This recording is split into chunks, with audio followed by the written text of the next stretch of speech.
오늘 말씀은 예루살렘 교회에 보고하는 베드로라는 말씀으로 하나님 말씀 증거하도록 하겠습니다. 이제 그 고넬료하고 베드로의 그 사건이 다 지나간 후에 이제 유대에 있는 사도들과 형제들이 이방인들도 하나님의 말씀이 들었다는 것의 소식을 듣게 됩니다. 그걸 듣고 지금 이제 베드로가 다시 예루살렘으로 복귀하는 그 상황이거든요. 먼저 1절부터 보시면 유대에 있는 사도들과 형제들이 이방인들도 하나님의 말씀을 받았다 함을 들었더니 베드로가 예루살렘에 올라갔을 때에 할례자들이 비난하여 이르되 내가 무할례자의 집에 들어가 함께 먹었다 하니, 지금 유대인들 사회에 이 소문이 이게 난 거죠. 여기서 소문이 났다라는 것은 실제 이것이 이루어지는 게 작은 사건은 아니었다라는 겁니다. 작은 사건이 아니었고, 실제 이 베드로가 그 무두장이 그 집에 거할 때에 고넬료가 불러가지고 갔잖아요. 간 부분은 그 안에 있었던, 거기에서 같이 있었던 6명은 동행했지만 나머지 사람들에 의해서 이것은 베드로가 고넬료 집에, 고넬료는 어쨌든 이방인이거든요. 이방인의 집에 같이 가서 유숙하고 머문다라는 소문이 났다라는 거예요. 그러면 이게 아니 베드로가 고넬료 집에 가는 게 뭐 그렇게 대단한 일이라고 이게 소문까지 나요? 그때는 이게 대단한 일이에요. 소문이 날 만한 아주 이상하고 특이한 일이에요. 베드로가 지금 유대인인데 누구하고 함께 지금 유숙하고 머무는 거예요? 이방인들과 함께 유숙하고 머무는 사건입니다.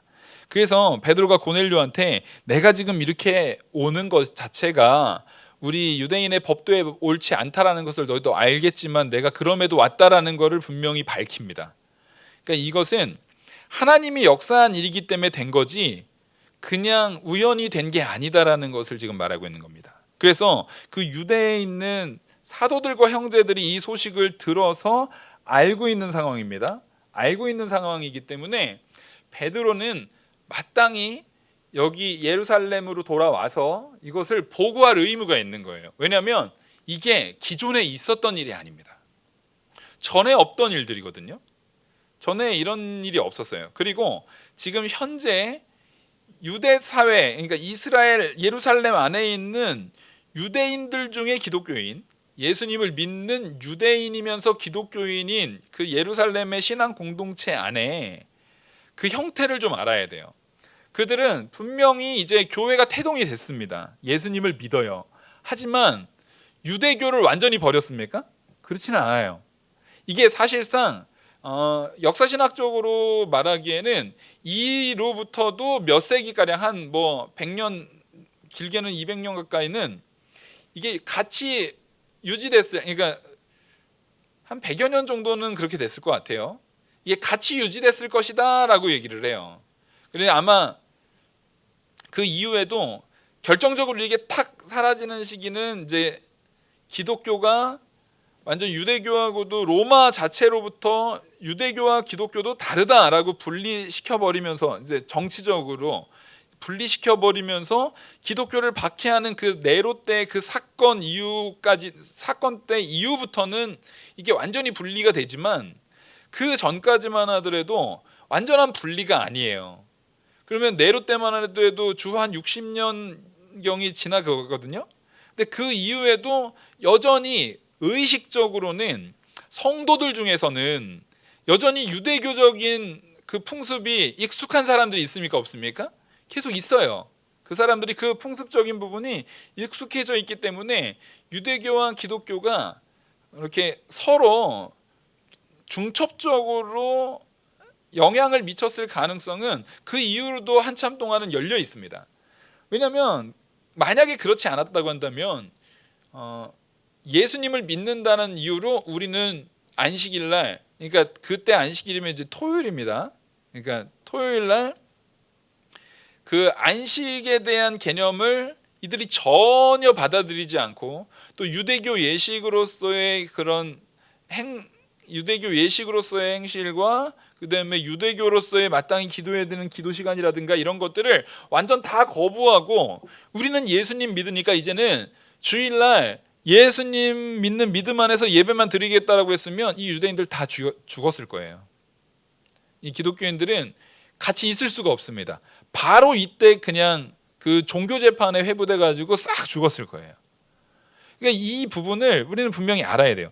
이스라엘은 지금 로마의 속국이기는 하지만 여전히 그 자기들의 자치권, 그 종교적인 종교 국가로서의 자치권을 일정 부분 인정받고 여전히 거기에 왕은 헤롯 왕이 분봉왕으로 헤롯 왕가들이 분봉왕으로 세워져 있지만 여전히 거기에 집권하는 그런 종교적인 국가의 입장에서 가장 큰 권력을 가지고 있었던 사람들은 누구예요? 제사장 집단과 그러니까 제사장과 사두개인들 이 집단과 이 바리새인 집단, 그러니까 흔히 율법 교사라고 말할 수 있는 이들 종교 지도자들이 가장 능력 있게 힘을 발휘하는 집단이었거든요. 그러니까 이런 부분을 절대 무시할 수가 없어요. 그거를 안 그래도 지금 이 예수님의 제자들은 누구한테 감시를 당하고 있는 거냐면 이스라엘 백성들한테, 유대인들한테, 특히 유대인의 종교 지도자들한테 예수님의 제자로서 남아있는 잔존 세력들로 지금 감시를 당하고 있어요. 감시를 당하고 있다는 것은 우리가 앞에서 충분히 알 수 있죠. 베드로도 잡혀가고 니네 절대 예수님 알려주면 예수님을 증거하지 마 이러면서 막 협박도 하고 감옥에도 가두고 이런 일들이 계속 있었습니다. 뿐만 아니라 이스라엘 백성들 전체가 보고 당시에 절기로서 디아스포라 유대인으로 이 세계 각국에 퍼져 있었던 유대인들이 왔을 때 오순절 성령 강림일로 방언의 역사까지 있었잖아요. 그리고 스데반 집사님의 설교도 있었고 베드로의 설교도 있었습니다. 그러니까 이런 큼지막한 사건들이 굉장히 많이 있었기 때문에 이들은 그들에게도 지금 뭘 증거해야 되냐면 우리가 믿는 메시아 예수 그리스도가 너희들이 기다리던 예수 그리스도가 맞다라는 것을 증거해야 되기 때문에 이들하고 척을 지면 안 돼요. 대척점에 서서 서로 싸우는 개념이 아닙니다. 이 이스라엘의 기독교 공동체는 지금 초대교회의 기독교 공동체는 누구를 품어야 되는 거예요? 유대교인들을 신앙 안에서 품어야 돼요. 그들의 무지를 일깨워야 되는 거예요. 너희들이 원수다. 너희들이 메시아가 아니라 그냥 젊은 그 이단이다라고 말했던 그 예수님이 실제 부활하셨고 하나님의 아들이고 우리의 메시아다라는 것을 설득해 나가야 되는 거거든요. 그러니까 그런 상황 가운데 놓여져 있었기 때문에 여전히 전도되고 있는 지금 막 설교 한 번 하면 막 3,000명씩 전도되고 5,000명씩 전도된 거예요. 근데 그 사람들은 바로 어제까지만 해도 뭐 하던 사람들입니까? 유대인이었어요. 개 중에는 유대인의 나중에 베드로 설교 이후에 유대인 중에 제사장들 중에 상당수도 전도되었다라는 얘기가 있거든요. 그러니까 이들은 종교적으로 아주 철저하게 하다못해 그냥 일반 유대인들이랄지라도 종교적으로 철저하게 세워져 있는데 그 중에 종교 지도자들도 많이 지금 회심해서 돌아온 사람들이기 때문에 그들의 생활 풍습이라든가 그런 행동 양식에 있어서는 그런 유대교적인 요소들이 굉장히 지배적으로 주장하고 있었던 부분이 맞습니다. 그러니까 이 문제가 심각한 문제로 대두가 되는 거예요. 그래서 이 부분을 베드로가 어쨌든 행한 건 행한 건데 그 행한 정황이 어떤가에 대한 부분은 당연히 예루살렘 교회에서 공식적인 판단이 있어야 됩니까? 없어야 됩니까? 공식적인 판단이 있어야 됩니다. 우리는 잘 알아야 되는 게 내가 스스로 이거 내가 옳다라고 생각하는 것을 나만 알고 다른 사람은 다 몰라. 그러니까 내가 옳아 하는 것을 막 얘기하는 것을 무례하게 행하면 안 돼요. 종교개혁 당시에도 그랬어요. 루터가 종교개혁에서 사실상 성경에 있는 이야기를 올바르지 않게 해석했던 당시의 로만 카톨릭 교회에다가 이거를 올바르게 해석하는 그 해석의 양식이 전에 없었던 게 아닙니다. 바울이 그렇게 해석을 했었고 그것을 어거스틴 전통 안에서 그것을 바울의 해석 그대로를 가져왔던 그 로마서의 해석을 루터가 한참 시간이 지난 후에 종교개혁 당시에 그걸 가지고 얘기를 하면서 우리 이거 가지고 한번 변론해보자라고 말한 게 종교개혁의 시작이에요. 이게 옳다, 우리가 이게 옳은 부분이다라는 성경 해석에 있어서 우리가 잘못되어진 부분을 바로 잡아야 된다라고 말했던 것이 그건데, 분명히 거기에는 뭐가 있습니까? 어거스틴 전통이라는, 그리고 그것은 바로 바울의 말씀의 해석을 그대로 따라갔던 거였거든요. 그러니까 이거는 루터가 새로운 것을 발견해낸 게 아니에요. 새로운 것을 만들어내는 게 아니에요. 그럼 이단입니다.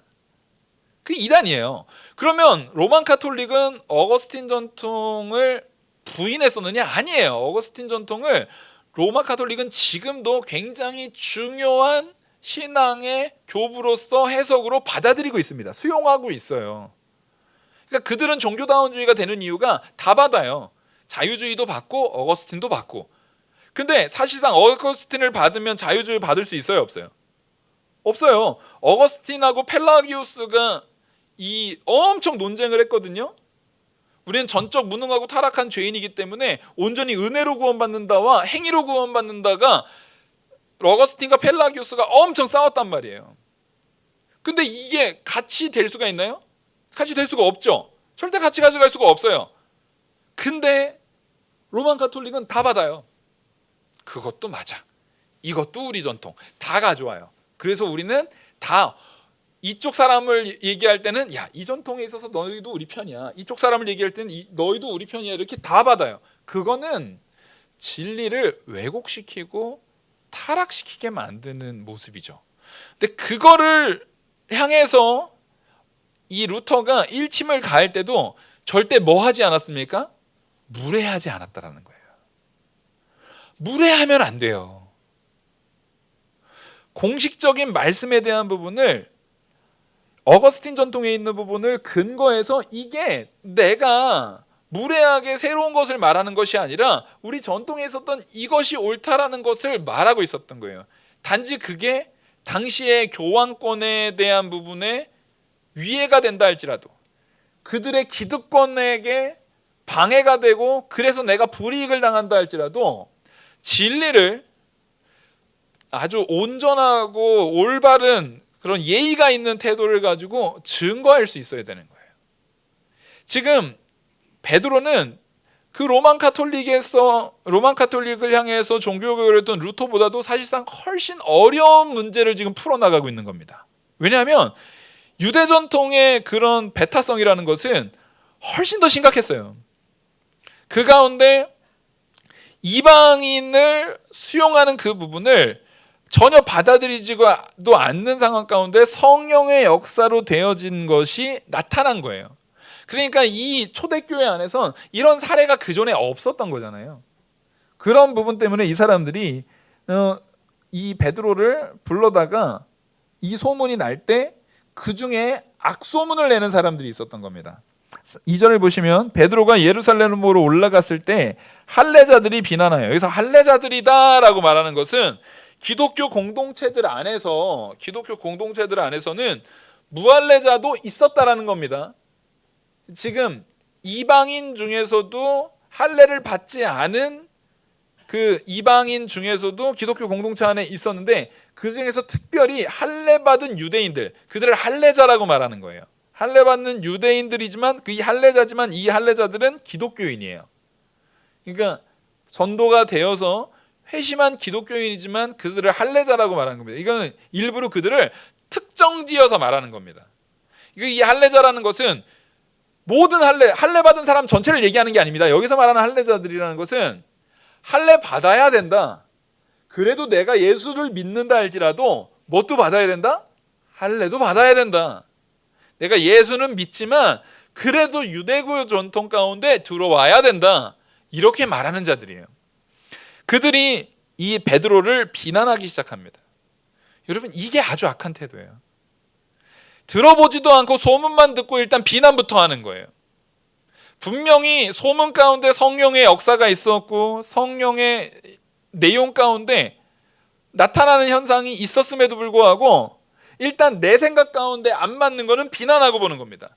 이 비난하는 게 얼마나 모순적인 거냐면 이들도 무엇을 통해서 지금 전도받은 거예요? 베드로의 자기들이 수용할 수 없었던 베드로의 설교를 통해서 혹은 스데반 집사님의 설교를 통해서 오순절 성령 강림일의 역사를 통해서, 그러니까 한 번도 본 적이 없었던 역사들이에요. 자기들이 받아들일 수 없었던 예수 그리스도가 메시아라는 역사예요. 메시아라는 사실의 진리예요. 그걸 통해서 변화된 사람들이거든요.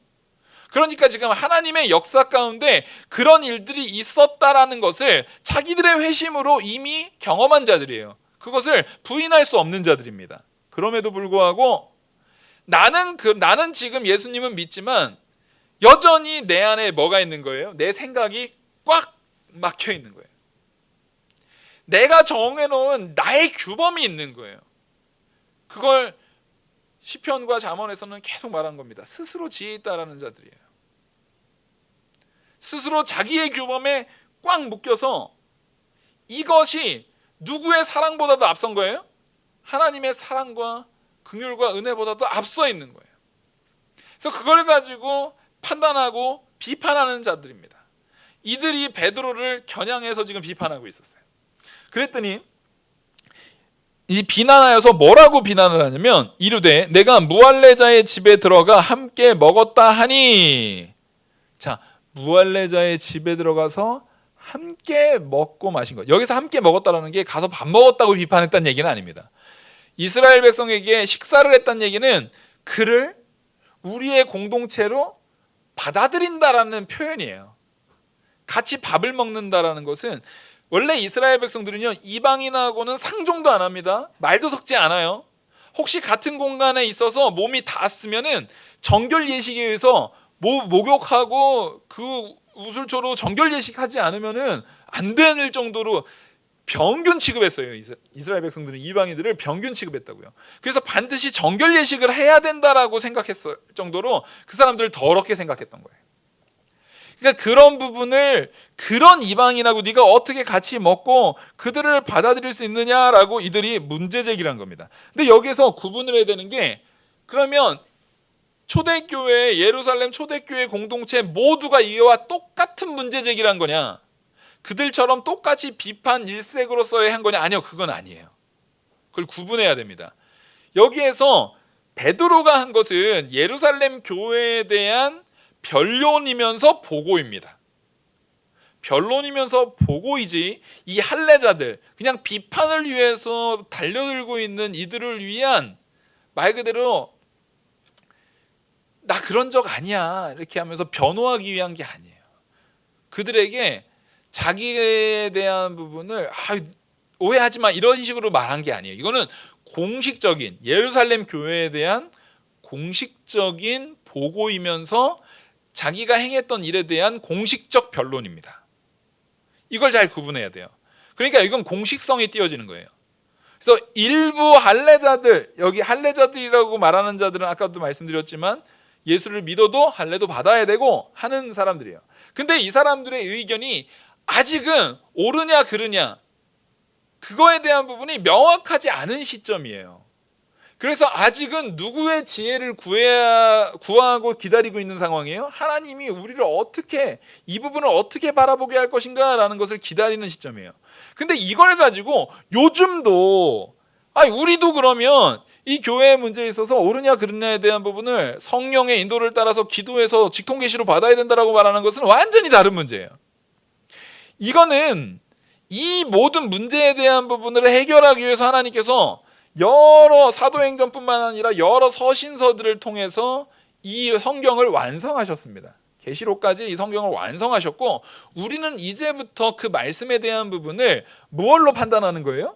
이 성경의 해석, 하나님께서 성경에서 어떻게 말씀하셨는가, 그걸 가지고 우리는 판단하는 거지, 이걸 지금도 이거를 판단해주고 이거를 분별해줄 영분별하고 거기 안에서 정말 그 성령의 직통계시를 받아서 그 말씀에 대한 제대로 된 가이드라인을 제시해주는 어떠한 사도와 같은 존재가 필요하다라고 말하면 큰일 나요. 그게 바로 이단이에요. 그렇게 말하는 사람은, 그러면 그 사도는 하나님의 말씀을 가지고 말하는 거기 때문에 그 사람 말은 그 사람만큼은 뭐 해도 돼요? 판단해도 돼요. 그런 식으로 이거를 가져가는 거예요. 아니요, 그렇게 될 수 없어요. 지금 이 순간부터는 이 사도행전은 성경이 기록되는 그 과도기 속에서의 초대교회가 생겨나고 하나님께서 성경을 완성시켜 주시기 전에 그 과도기 속에서의 이야기이기 때문에 이거를 지금의 현실로 가져와서 지금도 우리도 이렇게 해야 된다라고 말하는 것은 옳지 않습니다. 우리가 초대교회로 돌아가자라는 표현을 많이 해요. 초대교회로 돌아가자라는 것은 긍정적인 의미로서는 정말 하나님만 붙들고 목숨을 내놓으면서도 정말 목숨을 아깝게 여기지 않고 하나님만 붙드는 그런 신앙의 마음가짐 속에서는 긍정적으로 오케이 받아들일 수 있습니다. 그거는. 하지만 초대교회로 돌아가기 때문에 우리도 사도를 세우고 사도를 통해서 직통계시가 일어나고 말씀이 새롭게 역사하고 그런 걸 바란다고 한다면요, 그 초대교회로 돌아가는 거는 그 교회를 망치는 거예요. 그래서 이 부분은 분명히 구분을 지어야 합니다. 뿐만 아니라 여기서 이 변론을 할 때 모두가 베드로를 의심의 눈총으로 본 건 아니라는 거예요. 베드로가 왜 그렇게 했는지에 대한 부분을 한번 제대로, 괜히 그렇게 했을 리는 없을 테고 분명히 그 일부 이 내용들에 대한 소문이 있었을 거 아닙니까? 그걸 통해서 이 사람들이 그 일에 대한 정황이 어떤 것이었는지를 궁금해했던 거지, 베드로를 무턱대고 비난하고 하는 사람도 있었습니다. 그 일부예요.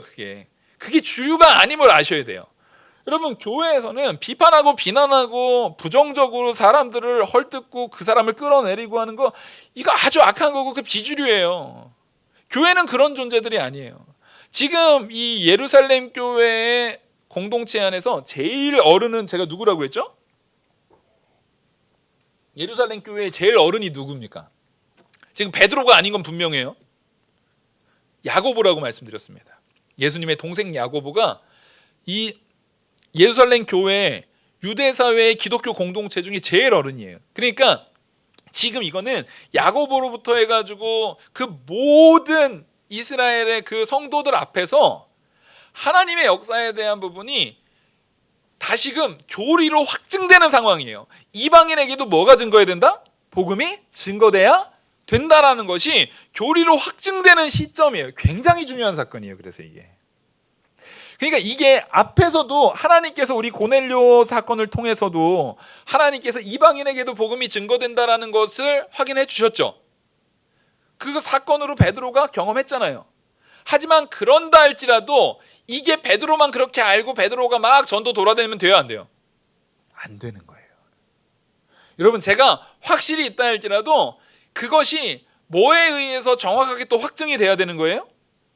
교회 공동체 안에서 확증이 돼야 돼요. 교회 공동체 안에서 확증이 돼야 돼요. 제가 지금 이제 노예 회계를 맡고 있어요.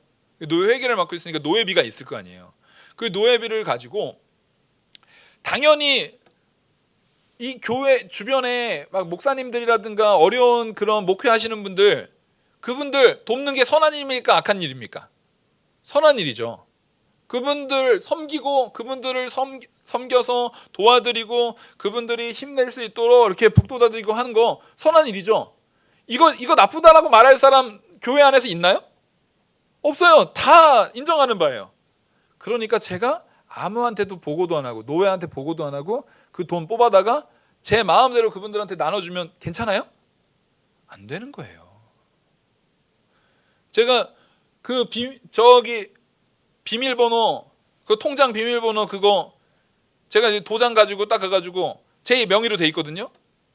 우리 장로님들이랑 성도님들한테 말도 안 하고 제가 기도하다 보니까 감동받아가지고 저기 시골에 어느 미자리 교회가 너무 힘들다는데 그 교회가 마침 딱 뭐 하는데 1억 정도 필요하답니다. 그래가지고 여러분들한테 말도 안 하고 제가 가서 1억 딱 찾아가지고 정말 성령의 인도를 따라서 딱 거기 도와요. 그게 되는 일이에요? 안 되는 일이에요? 말도 안 되는 일이에요. 그냥 도둑질이에요. 그건 그냥 도둑질이에요. 자기가 아무리 공정하고 자기가 아무리 마음에 확고한 당위성과 그런 이게 옳은 거다라는 것이 있다 할지라도 그 옳은 것을 교회 공동체 안에서 같이 논의하고 같이 말하고 같이 대화해서 그것을 방향성을 같이 가져가야 되는 거지. 내가 옳으니까 내가 그래도 목사인데 이렇게 하면 되지. 독불장군은 그 교회를 망쳐요. 그 공동체를 망치고요. 가정 안에서 독불장군이 있으면 그 가정이 망가질 겁니다. 그 친구들 사이에 그런 인간이 있으면은요, 그 친구들 깨져요. 그 인간은 어디를 가나 깨트려요. 자기 잘난 줄 알고 자기밖에 모르고 자기가 딱 정해놓으면 이게 맞아 말하는 사람들은 그 인간 때문에 모든 게 다 깨져버려요. 왜요? 스스로 지혜 있다 하니까. 자기가 잘난 줄 알면 그 자기 잘남으로 다른 사람들을 난도질해버리거든요. 여러분, 그런 거는 그냥 악한 것뿐이에요. 지혜도 아니고 뭣도 아니고 그냥 나쁜 놈인 겁니다. 그냥 악한 거예요. 행한 행동이 아무리 정당성이 있어봤자 뭐예요? 당연히 모든 일을, 특히 교회에서 하는 일은 이게 하나님께서 나에게 주신 선한 일이라 할지라도 반드시 뭐 해야 합니까? 공동체 안에서 공식적인 내용을 띄어야 되는 거예요. 근데 우리가 자꾸만 그런 거를 안 하려고 합니다. 본인 생각에 옳은 걸 딱 떠올리고 내가 이걸 하려고 하는데 교회 안에서는, 교회는 꼭 그거 하나만 하는 게 아니잖아요.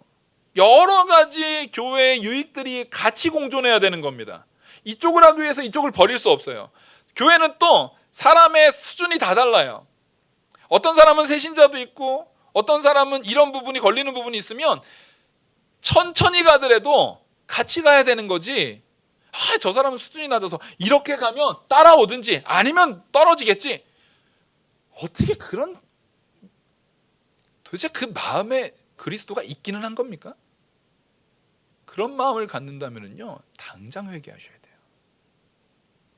교회요, 성도가 안 늘고 지지부진하다 할지라도 있는 사람이 떨어져 나가지 않도록 천천히.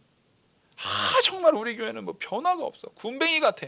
예, 군뱅이 같아도 천천히 가는 게 맞아요. 이 교회를 지금 현재 2021년의 영화교회를 현재까지 유지시키신 것은 우리입니까? 하나님입니까? 하나님이 지금의 모양대로 유지시켰어요. 그러면 지금의 모양에서 하나님께서 이끄시는 방향성은 분명해요. 우리는 점점 더 그리스도를 닮아 나갈 거예요. 우린 점점 더 거룩해져야 됩니다. 점점 더 믿음 안에 확고히 서야 돼요. 점점 사랑이 넓어져야 되고 사람을 품을 수 있어야 되고 세울 수 있어야 되고, 나는 낮아지고 나는 작아지고 나는 겸손해지고, 교만하지 않고 자기 주장만 펼치지 않고 그런 모습들을 우린 계속 가져가야 돼요. 분명히 그렇게 나가야 될 겁니다. 그래서 전에는 이해하지 못했던 저 사람의 말이 이제는 수용이 되고 이제는 이해가 되고, 그게 진리면에서 위배되지만 않는다면, 그게 진리면에서 이단이다 말할 수 있는 확고한 이단성으로, 교단에서도 그거 하면 치리한다 이런 내용이 아닌 경우에서는 나도 조금 내려놓고 저 사람도 조금 같이 교류를 해서 서로 품고 받아들일 수 있는 마음가짐이 있어야 되는 거예요. 근데 그거는 하루아침에 되지 않아요. 제가 작년 11월에 왔습니다. 제가 왔으니까 앞으로는 제 스타일로 하겠습니다. 딱 해가지고 이젠 다 바뀌어요. 그런 거 없어요. 그렇게 하면 안 돼요. 그건 선한 게 아니고 진취적인 것도 아니고 능력 있는 것도 아니고 그냥 버르장머리가 없는 거예요. 그냥 못된 거예요. 지 마음대로 하려는 것뿐이에요. 내 생각에 옳지 않은 것이 있어도 다른 사람들, 아직 그거를 쫓아오지 못하는 사람이 있으면 기다려주는 마음이 있어야 돼요. 들어줄 마음이 있어야 돼요. 들어보고 같이 조율할 수 있는 부분을 조율해 나가요. 안 될 수 있어요. 그럼 좀 더 기도하면 되죠. 시간을 좀 더 두면 되죠. 그러려고 하나님 앞에 기도하는 거 아닙니까? 당장의 이 순간 내가 그거 딱 생각하는 오늘 내로 그거 해결해야 돼요? 그러니까 서로 싸우는 거예요. 그러려고 해서 그게 그렇게 해결될 것 같았으면요, 초대교회 때 다 해결 끝나고 그 뒤로 교회 안에 분쟁이라든가 교단 갈라진 거라든가 이런 게 없었어야죠. 우리 교단을 얘기하는데, 설명하는데 항상 여러분 애를 먹습니까? 안 먹습니까? 애를 먹어요. 얘기를 할 때 우리는요 저기 고신에서 뭐 갈라져 나와가지고 아니 그런 얘기 좀 안 했으면 좋겠어요. 그냥 우리는 개신교단이에요. 예? 우리는 개신이에요. 고신하고 우리는 같지 않아요. 아니 저는 그게 너무 이상한 거예요. 무슨 우리 교단 얘기를 하려고 그러면은 우리가 그 사람은 고신에서 갈라져 나왔는지 그때 무슨 아니 도대체 새신자가 와가지고 교단이 어딘지 교단이 뭐냐고 물어보는데 뭐 고신에 그 사람 고신도 몰라요. 요즘 누가 고신을 압니까? 고신 분들이 들으면 기분 나쁠 수 있겠지만 고신끼리는 잘 알죠. 그분들도 개신 모르잖아요. 그런 교단 한만 얘기해봤자 무슨 상관이에요? 그게 무슨 상관이에요? 그게 우리는 하나님께서 나를 지금 우리 교회에 세웠잖아요. 지금까지 여기에서 말씀 안에서 우리 이 영화교회를 세워나가는 그 지나온 세월 속에서의 많은 목사님들을 통해서 이 개신교단의 목사님들을 통해서 우리가 지금 잘 배워서 지금까지 왔잖아요. 그래서 보수적으로 지켜나가려고 지금까지 왔잖아요. 그러면 지금까지 온 내용을 갑자기 하루아침에 바꾸려면은 그게 좋아요? 암세포는 반드시 떼내야 됩니까? 안 떼내야 됩니까? 반드시 떼내야 됩니다. 그렇죠? 근데 그거 떼내는데도 회복하려면 얼마나 힘든데요. 그래서 되도록이면은 이거 수술로 안 하고 방사선 치료하고 다른 걸로 할 수 있는 방법을 찾으려고 되도록이면 초기면은 수술 없이 할 수 있는 방법을 찾는 거 아닙니까? 하물며 교회가 우리 서로 적 아니에요. 우리 암세포들 아니에요. 서로 우리 서로 다 한 형제예요. 천국에서 다 같이 영원히 평생토록 함께 나눌 형제들이에요. 가사 얼굴 안 보실 거예요? 우리 다 그렇게 평생 영원토록 하나님 찬양하면서 함께 나눌 형제들이에요. 근데 뭐가 안 맞아? 저게 안 맞아. 너는 이거, 쟤는 저거 안 되고. 그냥 천천히 가면 돼요. 나는 이게 하고 싶으면 하나님 앞에 철저히 기도해서 그거 아니고도 더 큰 은혜 받을 수 있는 능력과 은혜를 저에게 주십시오 하고 기도하십시오. 그리고 그 기도 가운데 하나님께서 우리 성도님들을 이 교회에 두신 이유가 뭔지를 알아내셔야죠. 하나님께서 지금까지 나를 여기에 두셨고 여기에서 신앙생활하면서 이 교회를 지키게 하셨던 그 하나님의 역사를 우리는 깨달아야죠. 바로 뭡니까? 이 교회에 하나님 사랑과 이웃 사랑을 드러내는 거예요. 점점 그리스도를 닮아나가는 거룩한 가운데로 나가는 거예요. 무슨 시스템이 됐든 무슨 행사가 됐든 무슨 활동이 됐든 여러분 그거 하고 안 하고 하나 상관없어요. 우리는 그걸 안 해서 교회가 부흥 안 되고 우리는 그걸 하니까 교회가 잘 안 되고 아니요, 그런 거 없어요. 어느 교회 큰 교회들을 보잖아요. 어느 교회 큰 교회는요 그런 걸 하나도 안 해서 커진 교회도 있어요. 또 어떤 교회는 그런 모든 시스템을 다 동원해서 커진 교회도 있어요. 반대로 어떤 교회는 그 시스템을 다 동원했는데도 작은 교회가 있어요. 어떤 데는 그런 걸 하나도 안 했기 때문에 작은 교회도 있어요. 답은 뭐예요? 몰라요. 우리 다 몰라요. 그걸 하는 게 우리 영화교회에겐 답인지 아닌지 우리 몰라요. 그걸 안 하는 게 답인지 아닌지도 우리는 몰라요. 그러면 우리는 뭡니까? 그 내용에 있어서 비난하고 욕하고 할 것이 아니라 베드로의 이야기를 들어봐야 되는 거예요. 하나님의 역사가 거기에 무엇이 있었는지를 내가 믿음 안에서 기도하면서 준비해가면서 겸손한 마음으로 낮은 자세로 하나님께서 우리에게 무슨 말씀을 하시는지, 하나님께서 우리를 어떻게 이끄시는지, 어떻게 역사하실 건지 기도 가운데 우리가 엎드려야 되는 거예요. 그래서 혹시 내가 너무 빨라서 이 사람이 상처받을까 싶으면 내 속도를 좀 늦추는 거예요. 먼저 된 자가 맞춰줘야 되는 거지 나중 따라오는 사람은 못 맞춥니다. 어차피 나중 따라오는 사람은 못 맞춰요. 어차피 항상 누가 먼저 맞춰줘야 되는 거예요. 먼저 된 자가 맞추는 거예요. 이렇게 얘기하면은 먼저 된 당신들이 나한테 맞춰줘야 될 거 아니야.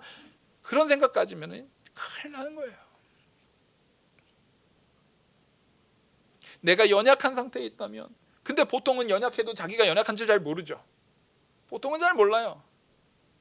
보통 연약한데 내가 스스로 됐다, 자기 스스로 지혜 있다라고 하는 사람들은 보통 자기가 되게 잘 된 줄 알아요. 근데 그 사람들이 꼭 연약한 존재예요.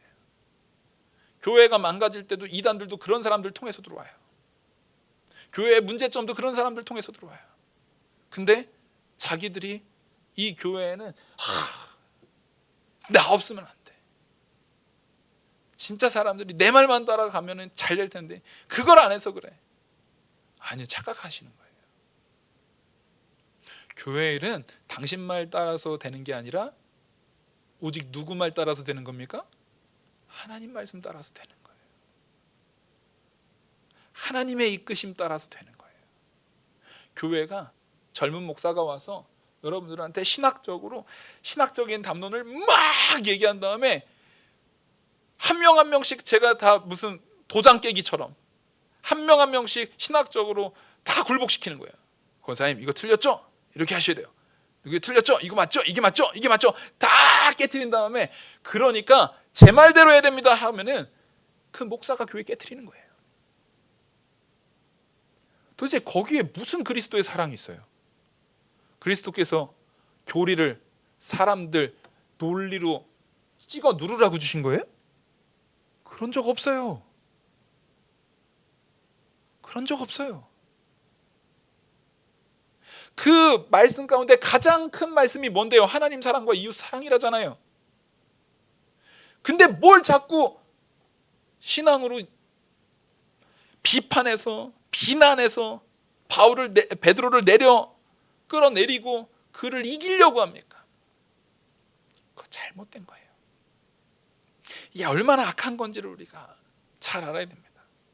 하지만 베드로가 잘한 것은 그럼에도 불구하고 거기에서 본인이 이렇게 했을 수밖에 없었던 일을 4절부터 베드로가 그들에게 이 일을 차례로 설명하여 이르되 하나도 빠짐없이 차례대로 하나님께서 자기에게 보였던 것과 또 고넬료에게 보였던 것과 그 모든 역사에 대한 부분을 차례로 얘기하면서 12절 보면은 성령이 내게 명하사 아무 의심 말고 함께 가라 하심에 자기에게 성령이 의심하지 말고 고넬료에게 가라라고 말씀하시는 그 장면 가운데 갈 때 이 여섯 형제도 나와 함께 가서 그 사람의 집에 들어가니 여기에는 이 여섯 형제도 유대인들이거든요.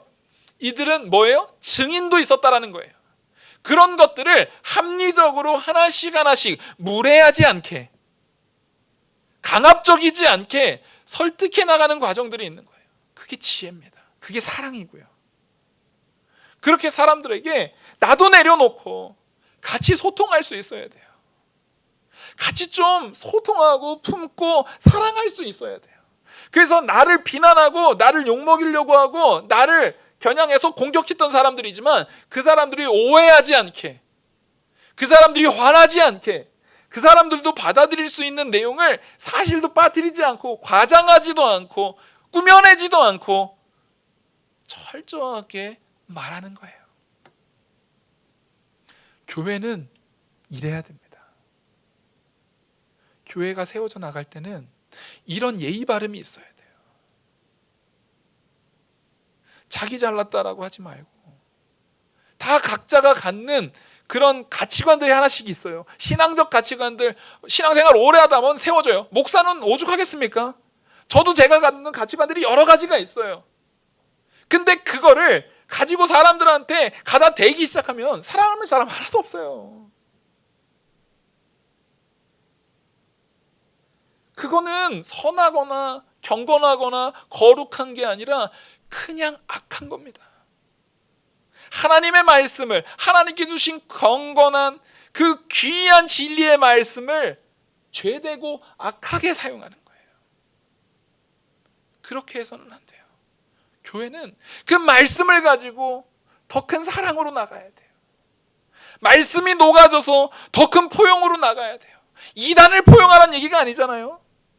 신앙 안에서 우리가 가야 될 길 서로 다 알아요. 그리스도 닮아 나가자고요. 서로 사랑하자고요. 서로 품어내자고요. 교단에서 안 된다라는 거 하자는 거 그건 우리가 안 하면 돼요. 걱정하지 마십시오. 우리 당회 건강합니다. 교단에서 막 하지 말라는 거 우리 막 억지로 하려고 그러지 않아요. 우리 장로님들 건전하고 건강해요. 우리 당회 그렇게 엉망이지 않습니다. 여러분들도 아시잖아요. 그렇게 거기에서 가는데 당연히 천천히 가는 거예요. 왜요? 누구도 그 안에서 소외되지 않게 하려고. 지금 베드로가 그렇게 하고 있는 거예요. 여기에서 차분히 얘기하면서 증인들도 제시하면서 하나하나 성령의 인도에 대한 내용을 얘기하면서 자기를 비난하고 자기에 대해서 욕했던 그들까지도 뭐 하는 거예요? 포용하고 품고 그들도 설득해서 같이 가려고 하는 거예요. 여러분, 이게 그리스도의 사랑이에요. 나를 욕한 사람이라 할지라도, 나를 비난한 사람이라 할지라도, 야 니네는 어떻게 그러고도 그리스도인이라고 할 수 있어? 쟤네는 버리고 갑시다. 이러면 그게 베드로가 악해지는 거예요. 우리는 그렇게 가는 존재들이 아닙니다. 그렇게 말했더니 하나님께서 베드로가 16절 이렇게 말을 합니다. 쭉 설명을 한 거예요. 고넬료의 집 가운데 갔던 그 모든 일들을 다 설명을 한 거예요. 그건 우리가 앞에서 충분히 다뤘기 때문에 더 언급하지 않겠습니다. 16절 내가 주의 말씀에 요한은 물로 세례를 베풀었으나 너희는 성령으로 세례를 받으리라 하신 것이 생각나노라. 이게 되게 중요한 거예요. 고넬료에게 갔을 때 뭐가 생각난 거예요? 그리스도의 말씀이 성령의 은혜를 통해서 생각이 나더라는 거예요. 바로 그것도 어떤 말씀이요? 우리의 구원의 말씀, 구원의 가치관을 담아내고 있는 놀라운 말씀이 생각나더라는 거예요. 바로 이게 뭡니까? 하나님께서 이 당시에는 초대교회이기 때문에 계시로서, 직통 계시로서 주시는 내용이 있었다 할지라도 그 계시마저도 사실은 뭐에 근거하고 있다는 거예요? 하나님의 말씀에 근거하고 있다. 그리스도께서 그 말씀 해주신 그 말씀을 어떻게 하게 하는 거예요? 생각나게 하시는 역사로서 하나님께서 교회의 질서를 세워나가더라는 거예요. 여러분, 그러니까 우리는 정말 내가 판단할 때 그 말씀을 내가 원하는 답을 정해놓고 말씀을 갖다 껴맞춰서 이용하는 거 말고요, 정말 기도를 통해서 하나님의 말씀이 생각나므로 그것을 갖다가 잘 믿음 안에 적용하는 우리들이 돼야 돼요. 그 말씀 중에 여러분 무슨 말씀이 제일 생각나기를 제가 간절히 바라냐면 바로 이 말씀이요. 하나님 사랑과 이웃 사랑에 대한 말씀이 언제나 잊혀지지 않고 계속 끊임없이 생각나시기를 간절히 소망합니다. 그것이 생각나셔야 돼요. 연약한 자들을 봤을 때도 하나님 사랑과 이웃 사랑의 말씀이 생각나셔야 돼요. 하나님은 우리 안에 계시는 성령은 그 말씀을 생각나게 하시는 분이잖아요. 예수님을 만나니까 엠마오로 가는 두 제자가 그동안에 예수님께 들었던 말씀이 생각나잖아요. 맞아요. 우리는 그 말씀이 생각나서 어떻게 해야 되는 겁니까? 17절 그런즉 하나님이 우리가 주 예수 그리스도를 믿을 때에 주신 것과 같은 선물을 그들에게도 주셨으니, 자, 그들에게도 주셨다라는 거예요. 이 말씀이 생각남을 통해서 뭐가 깨달아지게 되는 겁니까? 우리에게 준 그 생명을 누구에게도요? 그 생명에 주신 선물을, 은혜의 선물을 그 고넬료 이방인에게도 주었다라는 것이 그 말씀을 통해서 하나님께서 깨닫게 하셨습니다. 그러니까 요거는 좀 줄을 쳐 주시면 좋을 것 같아요. 내가 누구이기에 하나님을 능히 맡겠느냐 하더라. 이 말씀이 이 사도행전 전체의 주제, 사도행전 전체에서 가장 중요하게 말하고 있는 중심 주제 중에 하나예요. 복음이 전진되고 도저히 막을 수 없는 하나님의 역사가 계속적으로 확장되는 역사가 있다라는 거예요. 그게 바로 복음이라는 거예요. 그 역사 가운데 사람이 자기 스스로 지혜롭다 하고 스스로 똑딱하다가 하고 스스로 자기가 능력 있다고 하는 사람 어느 누구라 할지라도 이걸 막을 수 있는 자가 있다고요? 없다고요? 없다고요. 바벨론도 못 막아요. 아수르도 못 막아요. 블레셋도 못 막고요, 로마도 못 막아요. 이 세상 어느 것도 못 막아요. 코로나도 못 막아요. 이거 어떠한 세상 권력자가 됐어도 이걸 막을 수가 없어요. 우린 그걸 믿는 겁니다. 그렇게 하나님의 역사 가운데 내가 하나님의 역사를 주장하고 주도하는 것이 아니라 그 역사 가운데 나를 드리는 거예요. 겸손하게 하나님 말씀 앞에 내가 엎드려지는 겁니다. 18절, 그들이 이 말을 듣고 잠잠하여 하나님께 영광을 돌려 이르되 그러면 하나님께서 이방인에게도 생명 얻는 회개를 주셨도다 하니라. 이 초대교회의 성숙함은 여기에 있습니다. 이렇게 대화가 있는 가운데 결국에는 서로 그 말씀 가운데 하나님의 말씀을 깨닫고 하나님께 영광 돌리고 자기들의 답, 각각 개인이 갖고 있는 자기 자신의 답을 찾는 게 아니라 누구의 답을 찾아 나가는 과정 가운데 같이 협력해요? 하나님의 이끄심, 하나님의 역사를 찾아가 나가는 과정 가운데 서로 합력해요. 서로 보고하고 그걸 가지고 서로 변론하지만 다툼이 아니라 그걸 가지고 점점 하나님의 뜻을 찾아나가는 과정으로 가는 성숙함이 있어요.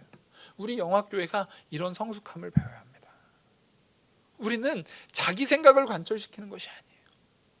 하나님이 이끄시는 그 뜻이, 그 뜻에 맞게 내가 변화되고, 그 변화된 내가 변화됐다면 나는 변화됐는데 넌 왜 안 변화됐어 하면서 남을 판단하고 비판하고 하는 것이 아니라 그들의 변화를 기다려주고 또 그들의 변화를 도와주고 그들을 섬겨주고 그 변화 가운데서 끌어주고, 혹은 그들이 터무니없는 걸로 오히려 교회에 해를 끼칠 때는 치리하고 혹은 그거에 대해서 옳지 않다라고 말해주면서 그들을 교훈할 때도 있어야 됩니다. 무조건 들어준다라고 그거 섬기는 거 아니에요. 옳지 않은 건 옳지 않다라고 말도 해주는 게 섬기는 거예요. 그게 사랑이에요. 옳지 않은 건데도 그냥 네네네 하면은 그 사람을 경멸하고 오히려 모욕하는 거예요.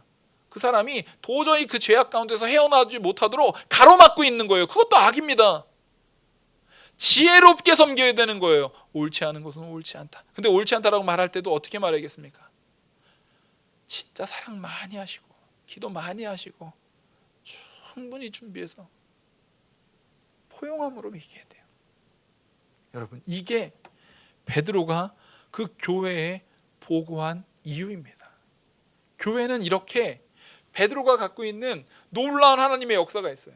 지금 베드로 외에는 아무도 못 받은 내용이에요. 그렇죠? 베드로 외에는 아무도 모르는 내용이에요. 그래서 니네가 이거 들어는 봤어? 니네가 하나님 말씀 앞에 그거 신비 봤어? 야, 니네 못 봤으면 말하지 마. 못 봤으면 가만히 있어. 내가 이렇게 들었는데 말이야. 이렇게 나가는 게 아니에요. 누구의 권위 앞에 자기를 낮춰야 합니까? 교회의 권위 앞에 자기를 낮춰야 합니다. 왜냐하면요, 우리 영화교회의 권위는 누구에게 있습니까? 머리 되시는 그리스도에게 있기 때문에 그래요. 그래서 베드로는 이 초대교회의 권위이신 예수님 앞에 자기의 머리를 낮추는 거예요. 그리스도의 권위 앞에 낮추는 거예요. 우리도 이 초대교회 같이 정말 이 교회가 그리스도를 닮아나가는 방향으로 나아갈 때 서로 언제나 겸손하여서 언제나 섬기는 마음으로 자신을 낮추고 나아가는 우리 영화교회 모든 성도님들이 되어서 빠르진 않더라도 우리가 막 진취적으로 막 빠른 역사, 놀라운 부흥의 역사가 물론 저는 있기 바랍니다. 근데 그게 속도가 빠르진 않다 할지라도 사람들에게, 우리 성도들에게, 우리 주변에 품는 가족, 우리 성도 가족의 성도들에게 무례하고 상처를 주고 그들이 고통받게 하고 아픈 상황으로 우리 주변을 몰아가지 않는 성숙한 우리 영화교회 성도님들이 되기를 간절히 소망합니다. 기도하시겠습니다. 은혜와 사랑이 많으신 하나님 아버지, 우리 오늘 이 말씀 속에서 하나님께서 놀라운 진리의 말씀이 우리 안에 새겨져 깨닫게 하여 주시옵소서. 또한 이 말씀 붙들고 우리가 점점 더 겸손하여지고 하나님의 말씀이 우리 안에 생각나는 참으로 기도하는 자들로 세워지게 하시고, 그 말씀의 인도가 나를 주장하게 하시고 자기 스스로 지혜 있다 하는 것이 아니라 말씀이 가라 할 때 가고 말씀이 서라 할 때 서는 참된 겸손한 순종하는 자 될 수 있도록 우리를 이끌어 주시옵소서. 그리고 그 말씀으로 한 주를 살아갈 때 힘을 얻어 하나님께 영광 돌리는, 그리고 하나님 앞에 참된 위로와 사랑을 받는 우리 성도들 다 되게 이끌어 주시옵소서. 이 모든 말씀 살아계신 우리 주 예수 그리스도의 이름으로 기도 올리옵나이다. 아멘.